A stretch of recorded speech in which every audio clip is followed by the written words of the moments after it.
A cloud of dust swirled across the parched Utah desert as dawn broke over the Uinta Basin. The land, all this time, had secrets etched into every ridge and canyon. Shadows lingered long in the crevices of Blind Frog Ranch, where history whispered through rusted chains, shattered stone, and pools of still water too black to reflect the sun.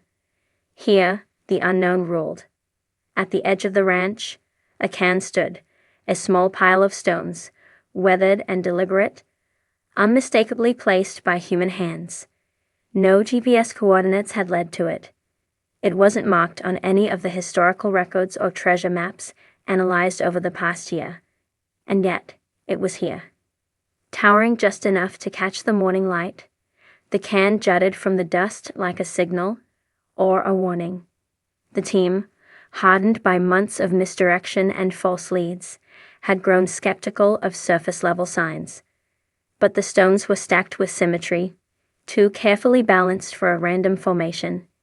Each rock bore faint etchings, symbols that had faded with time but still held the memory of their maker.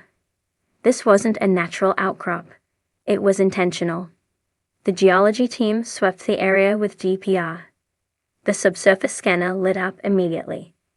Irregular voids beneath the cairn. A tunnel, perhaps, or a shaft.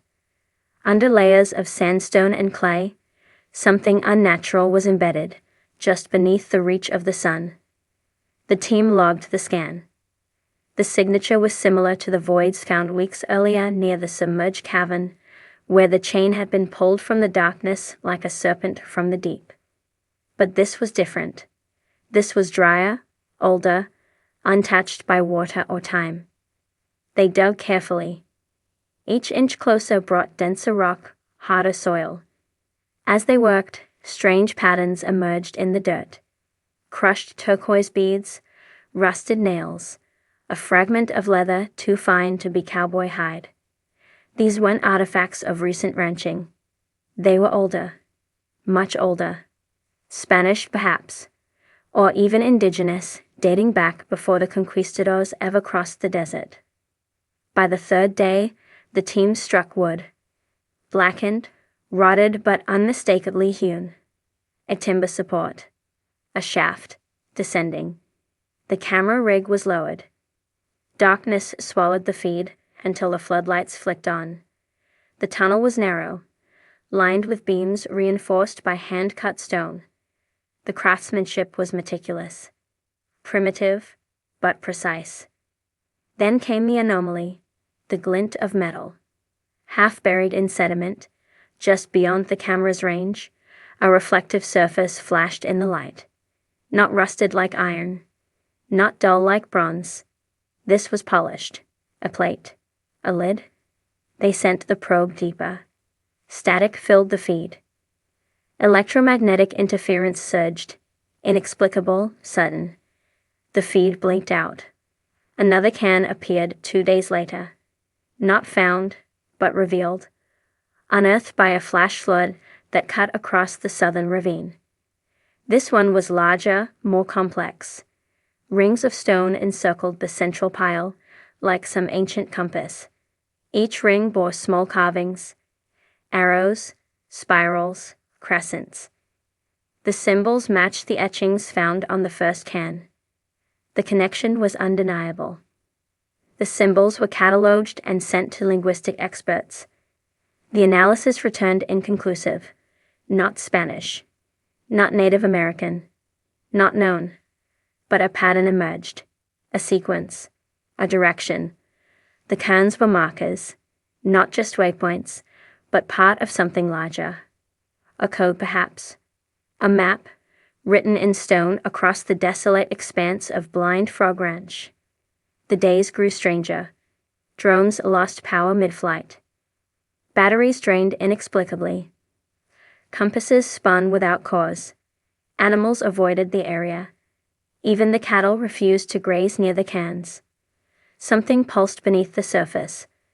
Unseen, but undeniably present. Electromagnetic anomalies were recorded by the geophysicist. Interference patterns that shouldn't exist. Not here. not in this geological context. From beneath the second cairn, a discovery.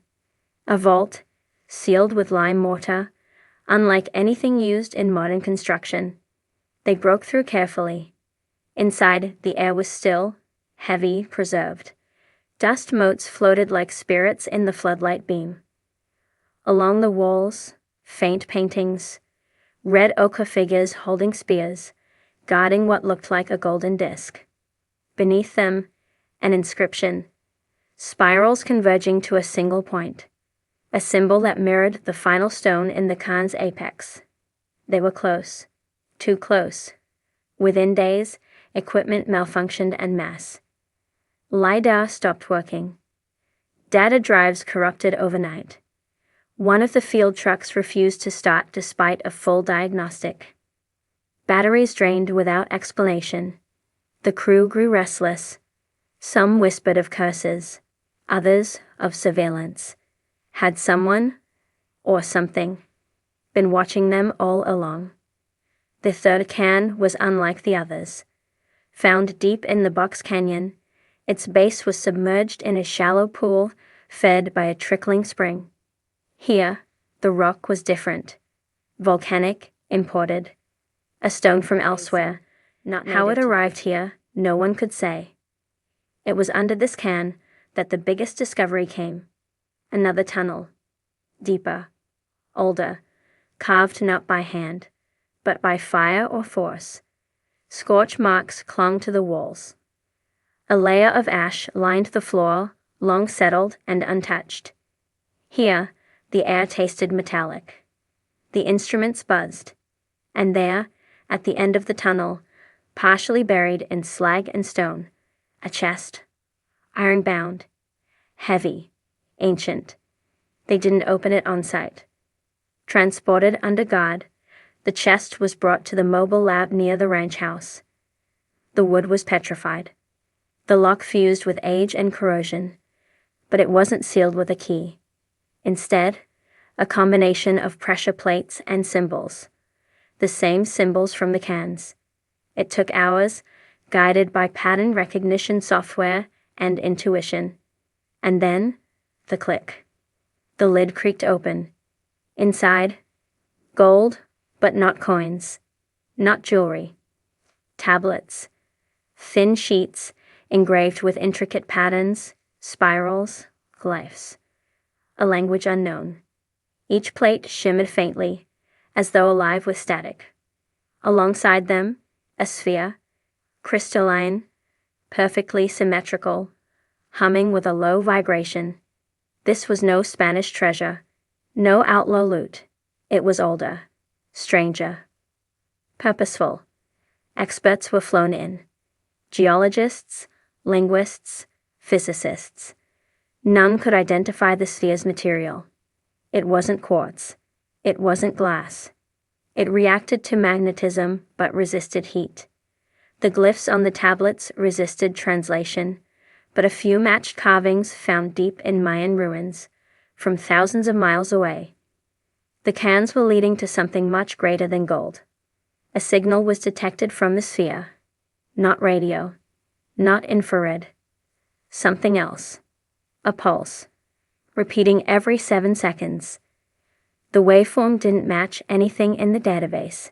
It wasn't noise. It was information. The ranch was locked down. By now, news had spread. Drones caught glimpses of the excavation. Theories exploded across forums and message boards. Some claimed alien technology. Others, lost civilizations.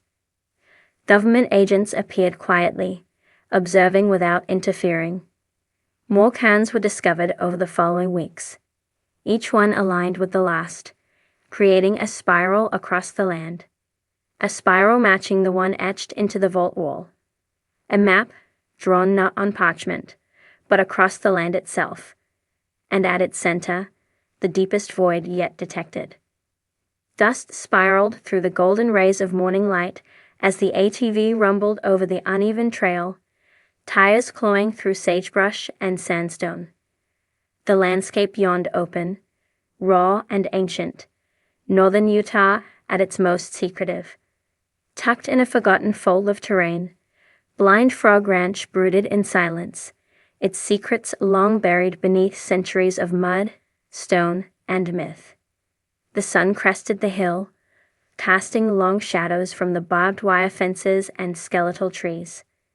The camera panned across the desolate beauty, capturing the isolation, the stillness, until it zoomed in. There it was, a pile of stones, carefully balanced and unmistakably deliberate, protruded from the red earth. A cairn, not natural, not accidental. The team halted their convoy. Boots thudded on gravel. Eyes narrowed. No words were exchanged. None needed. Everyone understood the weight of this discovery. Loved hands brushed sand away from the base of the formation. 5 stones high, the cairn stood like a sentinel watching over something hidden. One team member retrieved a drone from the case, fingers working quickly. The rotors buzzed to life and rose into the warming sky, revealing the terrain with a predator's clarity. From the drone's perspective, the cairn aligned eerily with several other stone formations, half hidden, sunken, or tumbled with age. They formed a crooked line that meandered across the property like a broken spine, leading toward a dense thicket near the edge of the creek. A map was unrolled. Fingers pointed, traced the route. Cross-referenced with old Spanish land grants. A symbol matched. Barely legible, a mark where treasure was rumored to rest. Oro Escondido. The team moved quickly. Equipment was loaded. Cameras captured their urgency. A storm brewed on the western horizon, its dark mass pushing wind through the cottonwoods and whispering warnings through the grass. They didn't have long. They followed the cairns like breadcrumbs through time. Each was slightly different, some newer, some older, but all unmistakably shaped by human hands. Ancient fingers, perhaps, or modern ones working in secret.